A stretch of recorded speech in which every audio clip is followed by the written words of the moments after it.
Friends, நான் ஏன் திறமை இந்த மாதிரி யோசிச்சுன்னுக்கிறேன். வெயில் காலம் போக முடியல, கால் கொதிக்குது.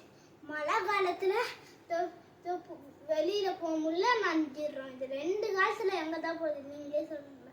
அக்கான்னு சொல்லு, சரி அக்கா கலக்கு அக்கான்னு சொல்லுறது கேட்டுச்சுதான். ஒன்று மறந்துட்டியே, பனிக்காலத்தில் அம்மா தனித்ததுலாம் தேய்ன்னு தேய்ப்பாங்களேடா. கொடுமடா சாமி.